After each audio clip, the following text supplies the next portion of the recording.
Hey everybody, Jacob here again. So in this video we're going to be making a titanium bottle opener that I designed off some different ideas I got off of Instagram and just some other things I've seen around. Throughout the video I'll be explaining kind of problems I had since it's the first time I've ran titanium on this machine, and kind of how I overcame that. If you guys have any questions, leave them in the comments and I'll answer them, and let's get started. So we'll start off with a 3/8 drill, poking a hole through the center of the pocket. This is just for clearance, and also when I go to do a ramp tool path, it has some more clearance for the chips to fall down and doesn't get bound up.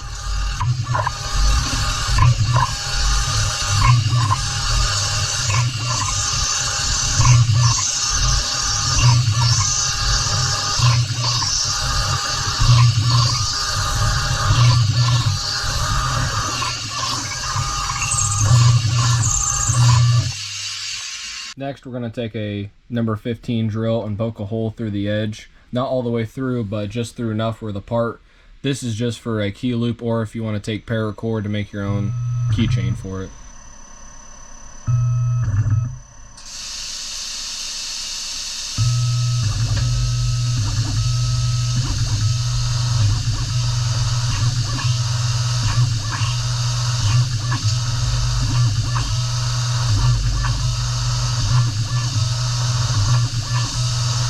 You'll see me move this parallel on the back. That's because I thought I programmed it drilling all the way through and I thought it was going to hit the parallel, but after I removed it, I remembered I only had it going below the part, not the actual stock.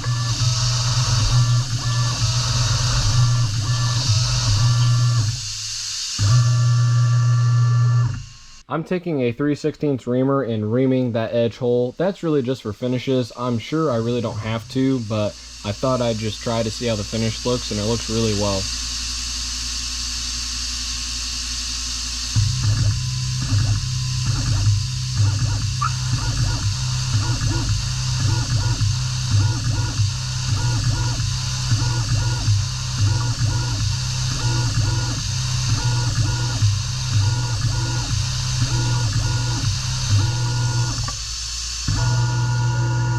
Right here I'm taking a 3/8 4-flute cutter and roughing around the part. I tried this with a 6-flute, and the problem was I'd have the chips load up in the flutes and it just wouldn't cut well. Right now it's taking a 10 thou optimal load. I had it at 15, but I was just afraid that that ENDMILL was going to wear out or a lot of heat was going to be generated, so I backed it down to 10 just because I'm not using flood coolant and I'm only really using an oil and air blast, so I just wanted to keep the chip cooler. Didn't really want to try to push it too much because I didn't want to build up too much heat.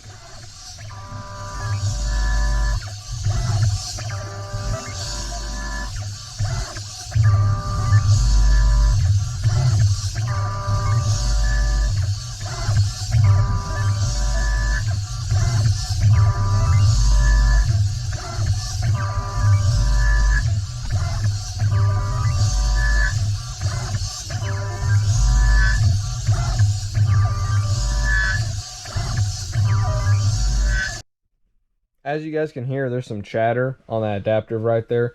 I do think it's because I need to adjust the gibs on my machine. I have not done that since I've bought this machine, so I do need to dive in and do some maintenance to it. But that chatter is so minute, I'm not worried about it.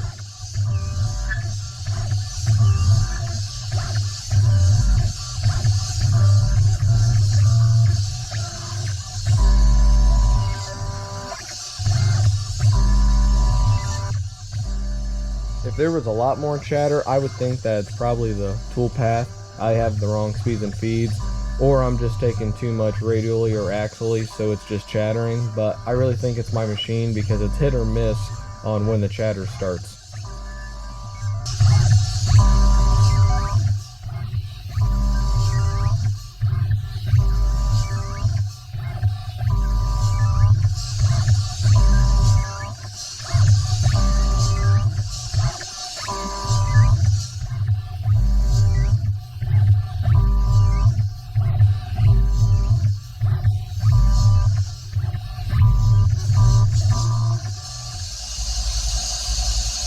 I'm taking that same 3/8 tool and ramping out the center pocket for where the teeth for the cap's going to go.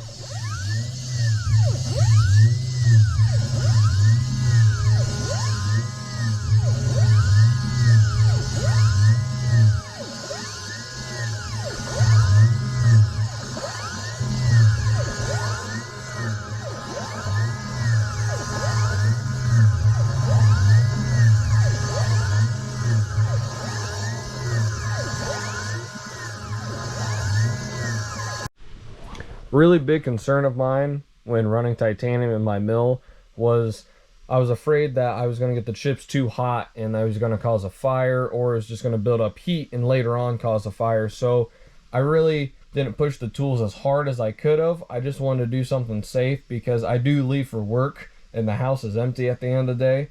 So I just want to make sure that those chips don't have a whole bunch of heat and that they're not going to later on catch fire and the house burn down. That was just a major concern of mine.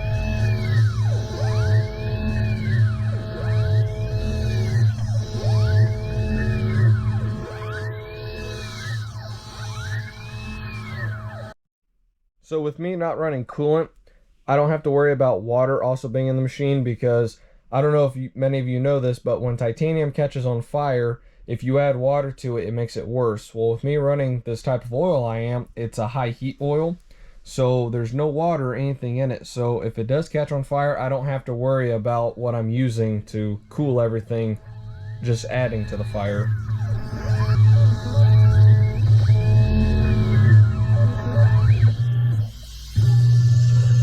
Now I'm going to come in with a 3/8 6 flute and face the top of the part. I'm switching to a 6 flute because I really wanted it for the finishes. The 4 flute would have been fine, but I also wanted to have my own separate finishing tool. So I thought if I was going to do that, I'd go with a 6 flute.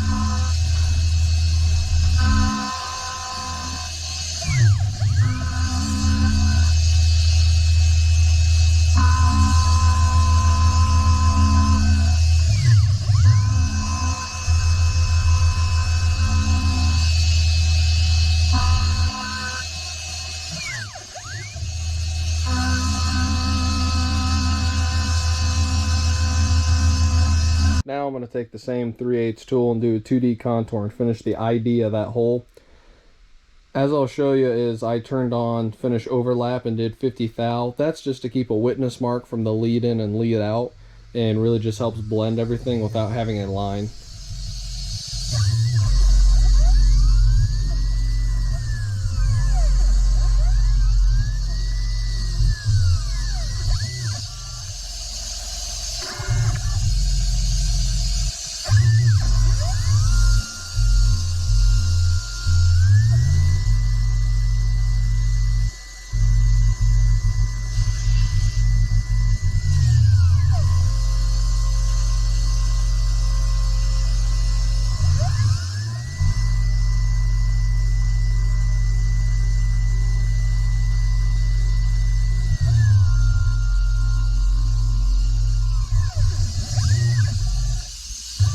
I'm going to be coming in with a 1/4 inch 4 flute end mill. I'm going to be ramping out a pocket for where the pop cap's going to go.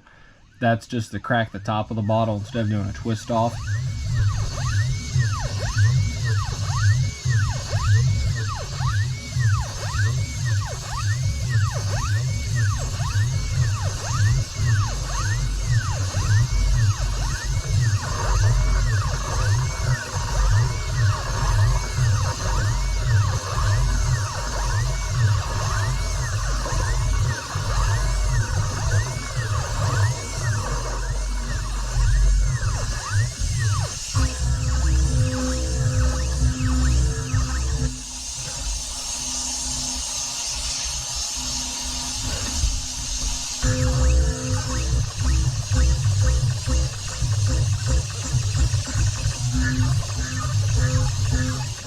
When I first programmed this, I'd have some chatter as it was doing some lead ins and leads out during the tight corners. I ended up dropping the surface footage on that, and it helped take the chatter out of it.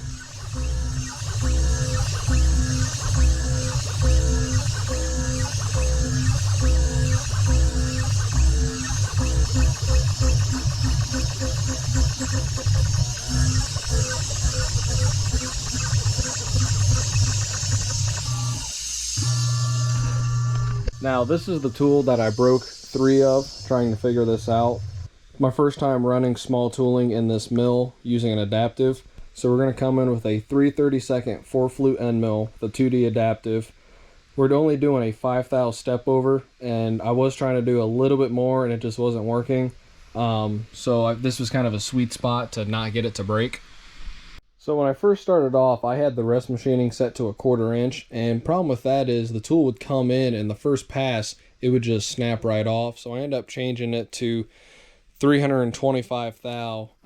So it air cuts a little bit at the beginning, but I know it's not going to get loaded up in material and break off.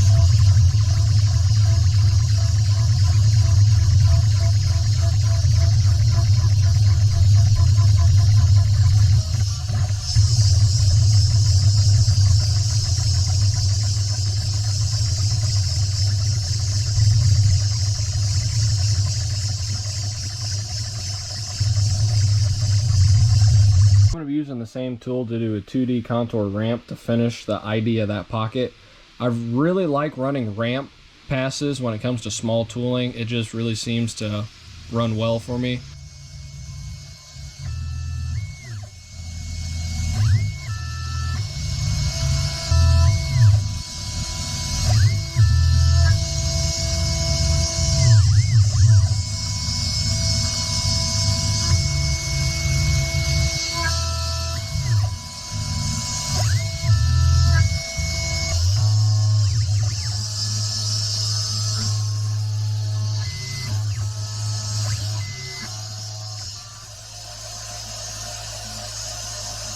I'm going to take the same tool and do a 2D adaptive to rough the teeth of the twist off that's inside the bore.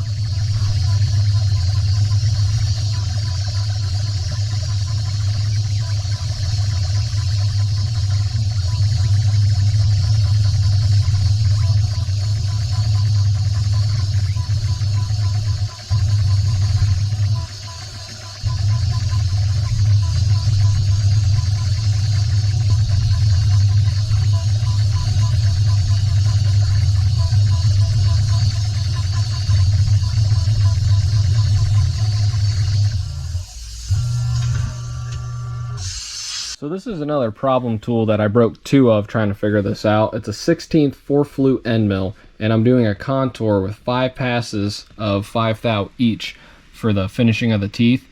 Problem is that tool's so small, and even with me checking out the run out, I always seem to load up somewhere, so I ended up just doing multiple passes with small step overs just to get a finished product that I knew I could walk away from and the tool wouldn't break and be done when I got back.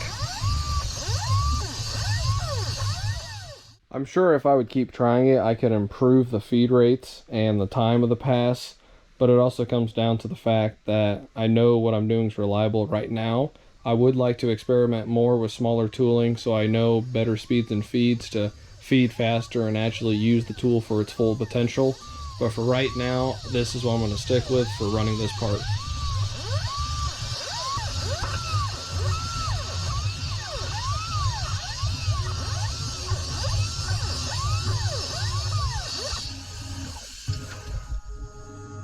For cosmetic purposes, I chose a 50 thou corner rounder to go around the whole outside of the part. This is just because I wanted a nice clean look that was smooth all the way around. Chamfer would have been another great option, but I had this corner rounder and I thought it would look great, and I was right.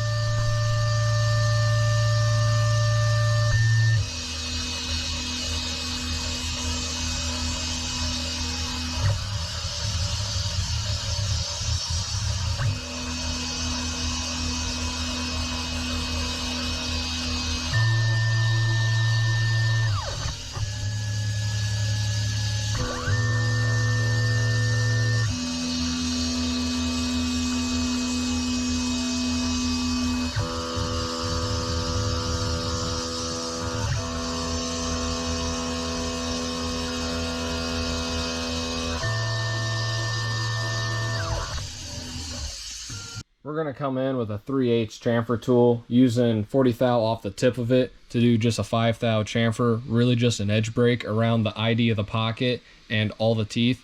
This is just to keep sharp burrs off of the part, and so I don't have to deburr it outside the machine. In college, my teacher always taught me if you can do an edge break to cut down on deburring, do it, because it will save time in the long run.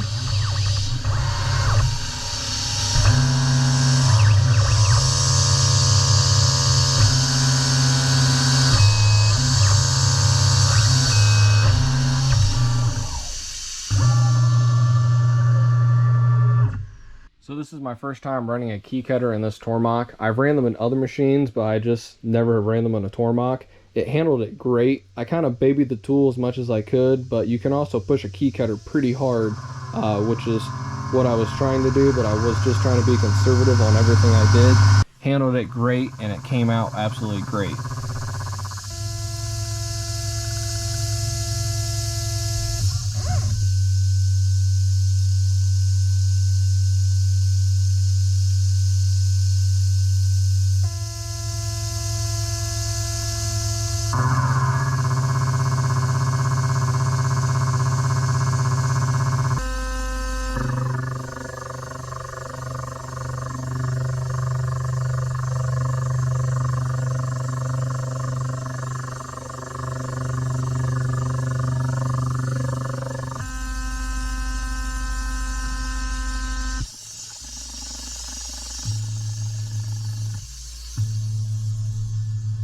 Ended up making 2 bottle openers. One I took some Scotch-Brite to kind of get that sateen finish, and then the other one is just the raw machining paths on the material. I've been thinking about selling these bottle openers in the engine block, so if you guys would like that, leave some comments saying if you guys would like them. And if you haven't already, please go back and watch the engine block videos. Thank you. If you guys are interested in the engine blocks or the bottle openers, head over to my Instagram and I'll have more information about that. If you guys haven't already, hit that subscribe button and that like button, and you can also hit the notifications button so every time I post something, you guys can see the projects I'm working on. Looking back, the hardest part would be the small tooling, just trying to get that speeds and feeds right, and also the load of those tools. That was probably one of the biggest problems. Really, I just went online and just kind of got some basic speeds and feeds for all the other tools and just kind of ran with it, and as I saw problems, I just changed the RPM or just the optimal load for it to work well. Again, big thank you for everyone who's watching, everyone who's leaving comments, and just subscribing to my channel. Thank you guys, it means a lot. There's a lot more great things to come. Thank you, everyone.